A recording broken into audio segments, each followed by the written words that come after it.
തൃശൂർ മുണ്ടത്തിക്കോട് നടന്ന അപകടത്തിൽ വിറങ്ങലിച്ചു നിൽക്കുകയാണ് ഇപ്പോഴും ആ നാട്. അതോടൊപ്പം കേരള ജനതയെ ഒന്നടങ്കം കണ്ണീരിൽ ആഴ്ത്തിക്കൊണ്ടുള്ള വലിയ സ്ഫോടനം തന്നെയാണ് അവിടെ ഉണ്ടായത്. വെടിക്കോപ്പുകൾ നിർമ്മിക്കുന്ന പടക്ക നിർമ്മാണശാലയിൽ ആയിരുന്നു. അതായത് തൃശൂർ പൂരത്തിന് മുന്നോടിയായുള്ള വെടിക്കെട്ട് പുരയിൽ ഈ നിർമ്മാണ പ്രവൃത്തികൾ പുരോഗമിച്ചു കൊണ്ടിരിക്കുകയായിരുന്നു. അതിനിടയിലാണ് വെടിക്കെട്ട് പുരയിൽ വലിയ സ്ഫോടനം ഉണ്ടാകുന്നത്. തീവ്രത കൂടിയ വെടിക്കോപ്പുകൾ അടക്കം, അതായത് വെടിക്കെട്ടിന് വേണ്ട സാമഗ്രികൾ ഉൾപ്പെടെ ആയിരുന്നു അവിടെ സൂക്ഷിച്ചിരുന്നത് എന്ന് വേണം നമുക്ക് മനസ്സിലാക്കാൻ. അങ്ങനെ മണിക്കൂറുകൾ നീണ്ട പരിശ്രമത്തിന് ഒടുവിൽ മാത്രമാണ് തീ അണയ്ക്കാൻ പോലും ആയത് എന്നതാണ്. 8 വെടിക്കെട്ട് പുരകൾ ആയിരുന്നു ഈ പ്രദേശത്തുണ്ടായിരുന്നത്. അതിൽ 5 വെടിക്കെട്ട് പുരകളും ഏതാണ്ട് പൂർണ്ണമായി കത്തി നശിക്കുകയും ചെയ്ത സാഹചര്യം ആണ് ഉള്ളത്. ഇപ്പോൾ പലരും ആശുപത്രിയിലാണ്. 13 പേർ ആശുപത്രിയിലുണ്ട് എന്നതാണ് വിവരങ്ങൾ. അതേസമയം 2 പേരെ ഡിസ്ചാർജ് ചെയ്യാൻ സാധിച്ചു എന്നത് ആശ്വാസകരമാകുന്ന ഒന്ന് തന്നെയാണ്. ഇപ്പോൾ ആശുപത്രിയിൽ നിന്ന് നവമി ദിനേശാണ് തുടരുന്നത്. നവമി, നേരത്തെ പ്രതിപക്ഷ നേതാവ് വി.ഡി. സതീശനും ഉൾപ്പെടെ ഉള്ള ആളുകളൊക്കെ ആശുപത്രിയിൽ എത്തുകയും രോഗികളെ സന്ദർശിക്കുകയും ഒക്കെ ചെയ്തിരുന്നു. അവരുടെ കുടുംബാംഗങ്ങളെ അടക്കം ആശ്വസിപ്പിക്കുകയും ചെയ്തു. പക്ഷേ ഈ പരിക്കേറ്റവരിൽ പലരുടെയും നില ഗുരുതരമാണ് എന്നാണല്ലോ മനസ്സിലാക്കുന്നത്. നമുക്കറിയാം, ഇപ്പോൾ ഒരു 60% മുകളിലൊക്കെ പൊള്ളലേറ്റു എന്ന് പറഞ്ഞാൽ പിന്നീട് ജീവൻ തിരികെ ലഭിക്കുക എന്നതൊക്കെ വളരെ പ്രയാസകരമാണ്. നിലവിൽ പരിക്കേറ്റവരുടെ അവസ്ഥ എപ്രകാരമാണ്? എന്താണ് ഡോക്ടർമാരുടെ ഭാഗത്ത് നിന്നൊക്കെ ലഭിക്കുന്ന വിവരങ്ങൾ നവമി?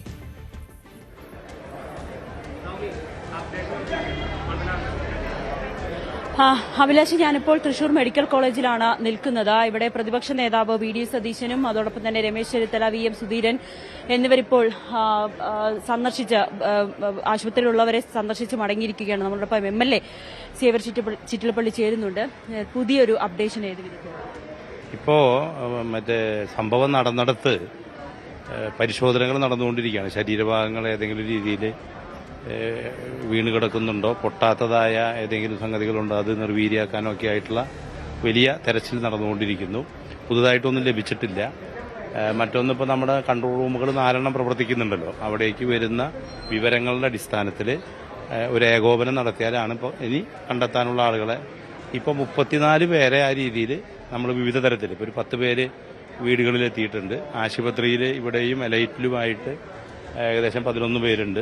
പിന്നെ ഡെത്ത് 9 ഇപ്പോൾ നമ്മൾ കൃത്യമായിട്ട് സ്ഥിരീകരിച്ചിട്ടുണ്ട്. അതിലെ 3 തിരിച്ചറിഞ്ഞ് കൊണ്ടുപോയി. ബാക്കിയുള്ളവ DNA ടെസ്റ്റിലൂടെ മാത്രമേ നമുക്ക് പൂർണ്ണതയിൽ എത്തിക്കാൻ വേണ്ടി കഴിയൂ. അപ്പോൾ ഒരു സർജറി കഴിഞ്ഞു, വെന്റിലേറ്ററിലുണ്ട്. എല്ലാ രീതിയിലും ഡോക്ടർമാരും അതിന്റെ പരിചരണവും നടക്കുന്നുണ്ട്. ഇനി അവിടെ ഉണ്ടാകുന്ന ഏത് സാഹചര്യം നേരിടാൻ ആവശ്യമായ സംവിധാനങ്ങളുണ്ട്. മന്ത്രിമാര് ഒക്കെ തന്നെ എല്ലാവരും സ്ഥലത്ത് ക്യാമ്പ് ചെയ്തുകൊണ്ട് പ്രവർത്തിക്കുന്നുണ്ട്. 10 മണിക്ക് ക്യാബിനറ്റ് ചേരുന്നുണ്ട് ഓൺലൈനായിട്ട്. ഈ ആശുപത്രിയിലുള്ളവരുടെ, ഈ വെന്റിലേറ്ററിലുള്ളവരുടെ ഒരു സാഹചര്യം ഏതു വിധത്തിലാണ്? വെന്റിലേറ്ററിൽ അതായത് ഒരു 85% കൂടുതൽ പൊള്ളലേറ്റവരാണ് കുറെ കൂടി പ്രോബ്ലം ആയിട്ടുള്ളത്. ലൈസൻസി ഉണ്ടെന്നോ അല്ലെ സതീഷ്? ഉണ്ടെന്നാണ് മനസ്സിലാക്കുന്നത്. പിന്നെ കുറച്ച് പേരെ ഇപ്പോൾ വാർഡിലേക്ക് 2 പേരെ മാറ്റിയിട്ടുണ്ട്. 2 പേരെ ഇപ്പോൾ വാർഡിലേക്ക് മാറ്റിയിട്ടുണ്ട്. വളരെ മറ്റേ പരിചരണം കൃത്യമായിട്ട് ഒരു പേഷ്യന്റിന് 2-3 ഡോക്ടർമാർ വെച്ച് കാര്യങ്ങൾ ചെയ്തുകൊണ്ടിരിക്കുന്നു. ഇപ്പോഴും മോർച്ചറിയുടെ അവിടെ ഭാഗത്ത് പല ബന്ധുക്കളും നിൽക്കുന്നുണ്ട്, ആളുകളെ കാണുന്നില്ല.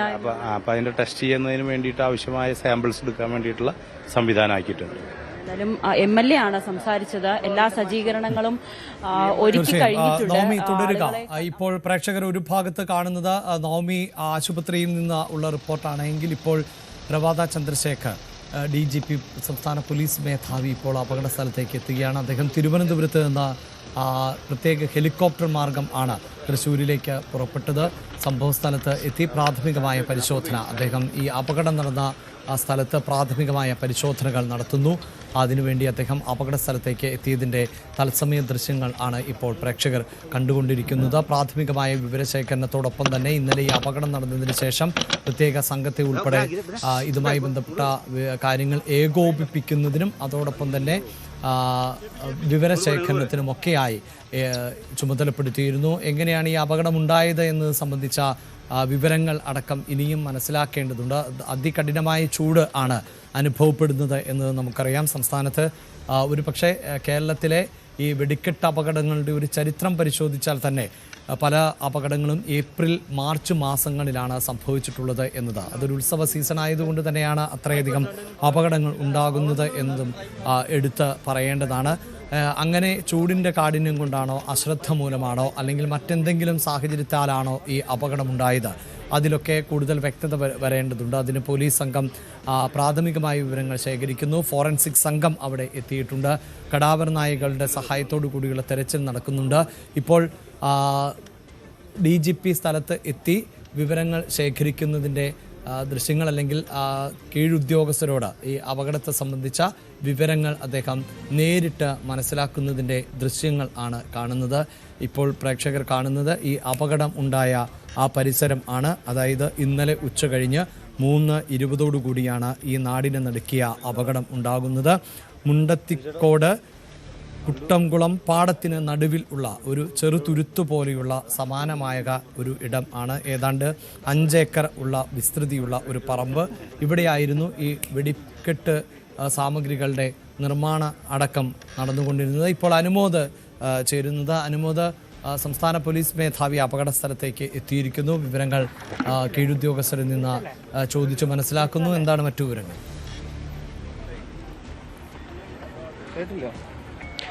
റവട ചന്ദ്രശേഖർ, കേരള DGP ഇപ്പോൾ ഇവിടെ മുണ്ടത്തിക്കോട് ഈ കുട്ടംകുളത്ത് എത്തിയിട്ടുണ്ട്. അദ്ദേഹം ഇപ്പോൾ ഈ സംഭവ സ്ഥലം പരിശോധിക്കുകയാണ്.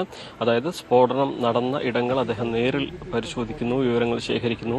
നമുക്കറിയാം, ആധികാരികമായിട്ട് പോലീസിനെ സംബന്ധിച്ച് ഇതിൽ ഒരു വിവരം നൽകേണ്ടതായിട്ടുണ്ട്. പ്രത്യേകിച്ച് അവിടെ ഈ അപകടം ഉണ്ടായതിന്റെ കാരണം കണ്ടെത്തേണ്ടതായിട്ടുണ്ട്. എന്തുകൊണ്ട് ഇത് സംഭവിച്ചു എന്നതിന് കൃത്യമായൊരു ഉത്തരം അത് ശാസ്ത്രീയ പരിശോധനകളോടെ മാത്രമേ ഇപ്പോൾ ലഭ്യമാവുകയുള്ളൂ, അല്ലെങ്കിൽ നടത്താൻ കഴിയുകയുള്ളൂ എന്നുള്ളതാണ് വസ്തുത. അപ്പോൾ അതിന് കൃത്യമായിട്ടുള്ള വിവരശേഖരണം നടത്തുന്നതിനുള്ള ഉദ്യോഗസ്ഥരെ ഏകോപിപ്പിക്കുന്നു, അവരുമായി കാര്യങ്ങൾ ചോദിക്കുന്നു. വളരെ വേഗത്തിൽ ഈ കാര്യങ്ങളിൽ നടപടിയിലേക്ക് എത്തിക്കുക, ശാസ്ത്രീയമായിട്ട് കാര്യങ്ങൾ തെളിയിക്കുക എന്നതിലേക്ക് എത്തിക്കുക, അതിനുള്ള നടപടികളാണ് പോലീസിന്റെ ഭാഗത്ത് നിന്ന് ഇപ്പോൾ ഉണ്ടാകുന്നത്. DGP നേരിട്ട് ഇവിടെ എത്തി വളരെ വേഗത്തിൽ ഈ കാര്യങ്ങൾക്ക് നേതൃത്വം കൊടുക്കുമ്പോൾ സ്വാഭാവികമായിട്ടും സർക്കാർ, ഈ ആഭ്യന്തര വകുപ്പ് ഇതിനോട് എത്രമാത്രം ഗൗരവത്തിലാണ് ഈ ഒരു സംഭവം എടുത്തിരിക്കുന്നത്, എത്രമാത്രം വേഗത്തിൽ ഈ നടപടികൾ കൈക്കൊള്ളുന്നു എന്നതിന്റെ തെളിവ് കൂടിയാണ് അദ്ദേഹത്തിന്റെ വളരെ വേഗത്തിലുള്ള ഈ ഒരു സന്ദർശനം.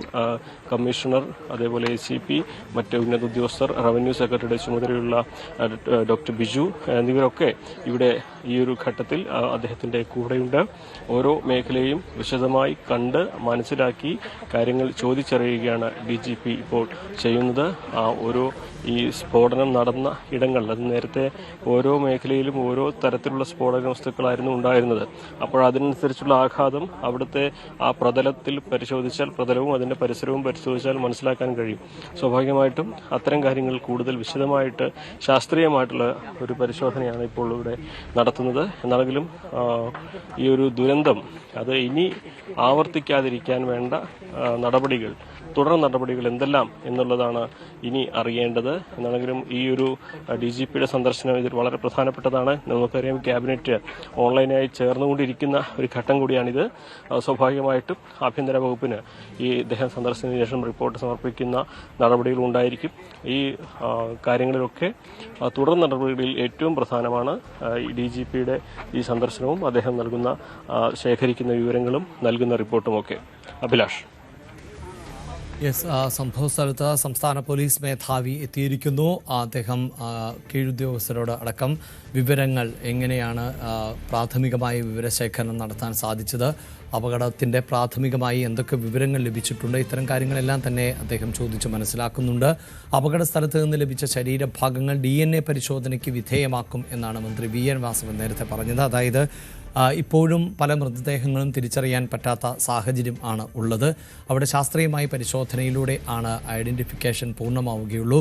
ഇനിയും ആളുകളെ കണ്ടെത്താനുണ്ടോ എന്നതിലും വ്യക്തതയില്ല. സമീപത്തുള്ള കുളത്തിൽ ഉൾപ്പെടെ സ്കൂബ സംഘം പരിശോധന ഇന്നലെ നടത്തിയിരുന്നു. അങ്ങനെ പരിശോധനകൾ ഇപ്പോഴും തുടരുക തന്നെയാണ്. കടാവർ നായകളെ അടക്കം ഉപയോഗിച്ചുകൊണ്ട് കൂടുതൽ ശരീരഭാഗങ്ങളോ അല്ലെങ്കിൽ ഇതുവരെയും ലഭിക്കാത്ത ഏതെങ്കിലും ഒരാളുടെ ശരീരഭാഗങ്ങളോ ഒക്കെ ഉണ്ടോ എന്ന് സംബന്ധിച്ച പരിശോധനകൾ തുടരുന്നു എന്നതാണ് ഇപ്പോഴത്തെ അവിടുത്തെ സാഹചര്യം. നേരത്തെ മന്ത്രി VN വാസവൻ പ്രതികരിച്ചിരുന്നു. അദ്ദേഹത്തിന്റെ വാക്കുകളിലേക്ക്. കൂടുതൽ വാർത്തകൾക്ക് News 18 കേരളം യൂട്യൂബ് ചാനൽ സബ്സ്ക്രൈബ് ചെയ്യുക.